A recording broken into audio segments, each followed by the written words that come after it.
Today we're looking at half guard bottom, specifically the deep half positions. So in half guard we discussed earlier two general directions one can move in. Either towards the armpit, thereafter circumnavigating the arm, either going around or under to the back or top turtle. Or we can also take the second route, which is inwards towards the opponent's hips. That brings us to the deep half position. People often get very confused when it comes to deep half. It's a very simplistic and a very effective position to work, especially if you're a smaller guy versus quite a larger person. If you can tuck yourself under their hips, raise the leg, and you could easily scoot out the back. There are two positions in deep half. I call them the entangled side and the unentangled side. First, we're going to look at the position by itself. Then we will look at how we get into the actual position. So guys, to get orientated with the position, lay on your back, have your partner come onto their side. We're going to have one leg in between ours, right? For the entangled side, that leg is going to be straight. The opponent will keep their knee on our head side bent. I'm going to grab that leg with both of my hands. I'm going to have my head seated nice and tight into the opponent's hip. It is counterintuitive to what we're taught in Jiu-Jitsu to always turn into our opponent. In this particular instance, we are turning away from the opponent, facing our head in the same direction as the opponent's. My head and my ear is tucked deep into the opponent's waist. I have both of my legs around the opponent's leg and my inside hand is being hidden underneath. The person on the top, make sure he's sitting on their actual leg. So if you're practicing the move, let your partner sit all the way back so that you can rest in the entangled position. Entangled position, my shoulder is deep under the opponent's hip. I can't have them sitting on my bicep. This is the incorrect position. Correct position is to have my shoulder tucked all the way in. This hand is very important. Make sure you hide the hand. I make a karate chop and place it under the opponent's hammy. Both my feet make an X and it crosses under the opponent's leg. This is the entangled side deep half. All my limbs are entangled on one leg of the opponent's.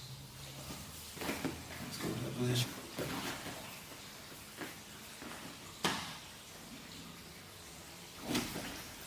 The unentangled position deep half is when the leg that is on my head side becomes the leg that is straightened and not the leg on my leg side. Unentangled, the person puts their leg in between, they rest on their knee, and the leg on the top is the leg that's straightened. My half guard is closed. This is the unentangled side. There's no entanglement. I've simply got my hands wrapped around the leg and a normal half guard on the bottom leg. I want to have, again, my top hand grabbing around the knee and keeping the tension pulling outwards. My inside hand, I want to rest and hide behind the opponent's calf. This is the unentangled side deep half. So those are two positions to which we will operate from in the deep half position. How do we enter into that position? So we're going to look at first going into the entangled side. Often in a roll, you may enter the deep half, but you're not always guaranteed which leg will be straight. You can, however, sometimes try and nudge the opponent in the particular direction of either an entangled or unentangled side. But often is the case, whatever leg presents itself, whichever leg they base with, you may have to decide whether you're going entangled or unentangled. We're going to start in the half guard.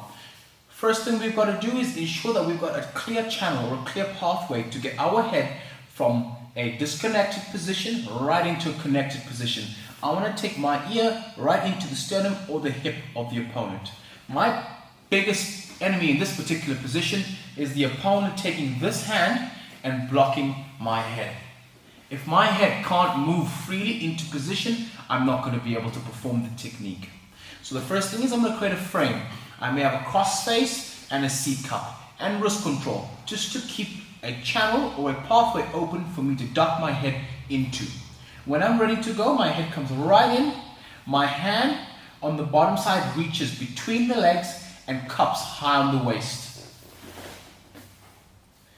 My top hand comes for an underhook and we circle the hips. For an entangled side, if I can, I would like to take this hand and immediately reach for the far hip. I then use my outside foot to push in the floor. I bring my knees to my chest and I roll outwards. I seat my head into the pocket, into the sweet spot. From here, I then make sure I'm grabbing the far hip, hiding the near hand, and enter into the entangled side. Sit in your heels, girls. Notice how my head is resting on the hip, both legs are underneath the opponent's, my shoulder is deep under the opponent's waist.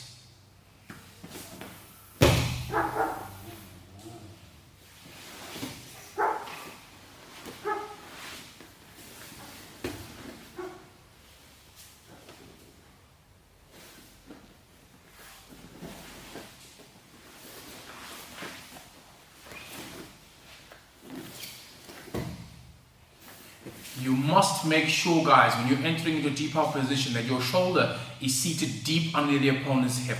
If you feel like as if you're bearing the weight of the opponent on your bicep or on your arm, you're not deep enough. Get right in and turn outwards to face in the direction of the opponent. Entering into the unentangled side, we can try and induce this by grabbing on the leg on the near side. So instead of going up the center of the body and then around the waist, if we try to get the unentangled side, when I create the cavity in the channel as per normal, my head comes in and I circle around the near leg. I then do the exact same movement. I grab the far hip, I pull my legs in, and I cross my feet and extend. Immediately I must turn to the outside.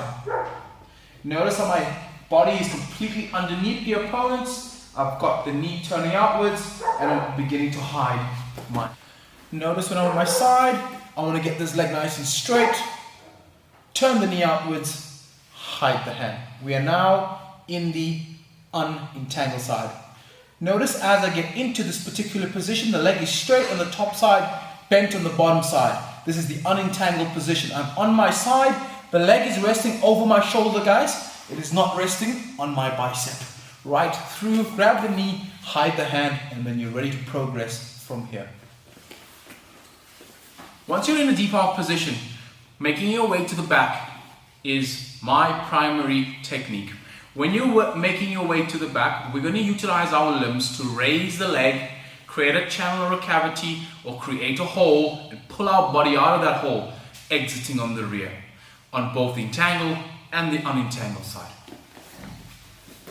So I'm going to enter into the entangled side. Thereafter, I'm going to take the back.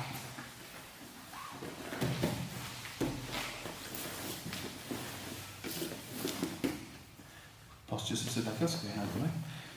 Okay, guys. So in the entangled side, right, face away, shoulder right in deep, head resting on the quad or right up against the hip.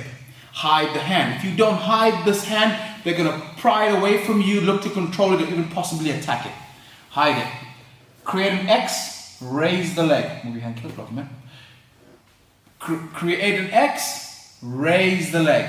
Hide the hand. From here, the technique is really easy. I'm lifting up the foot and passing it to the inside. So my inside leg is going to come up and pass the leg to the front. At the same time, my head's coming out to the rear. 1, 2, 3. Immediately rotate to my knees. I can attack single or come up for a top. Let's start in that position. Keep on. Entangle.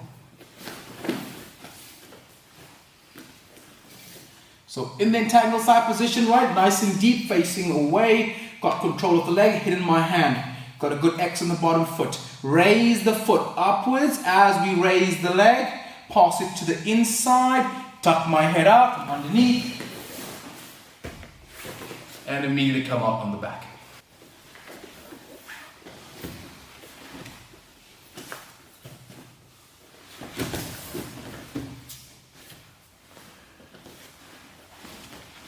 Okay guys, so we're in the unentangled side position. I've got my legs crossed on the bottom leg and I've got my hands crossed on the top leg. That's how we know it's unentangled. There's no real entanglement of all the limbs looking like spaghetti. I've got 2 hands on a leg and 2 legs on a leg. From here, I will key eyes on this top leg. Turn the knee outwards. I'm on my side. I bring my hand on the inside up towards the calf. I cup and I pass the leg in front of my head. I immediately sit up. I want to make sure that I keep blocking behind the hamstrings so the partner can't turn back into me. I reach up, grab the far hip. From this position, I don't continuously keep my legs crossed. I open my feet, I pull out my inside leg. If I keep my leg on the inside, I'm susceptible to being attacked with a leg attack. So I'm going to pull this out quick, boom, and immediately come up to a top turtle or a back position.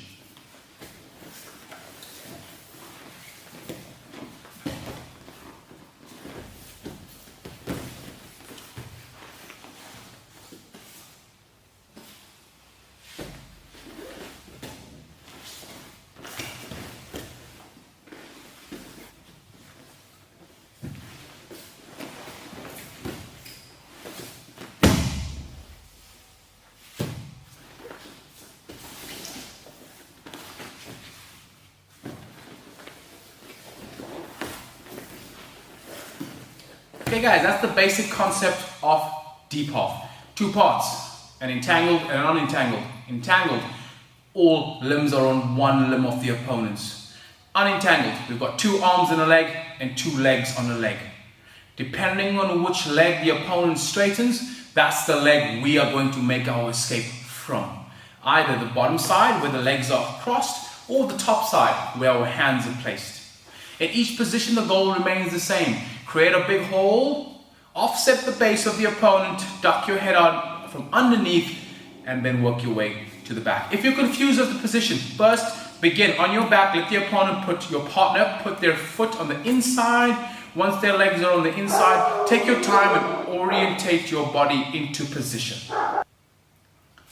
Guys, to practice this position, lay on your back, allow your partner to place their feet on the inside of your legs, either bending it or straightening it, and get that sweet spot. Get comfortable with the position, the entangled and the unentangled.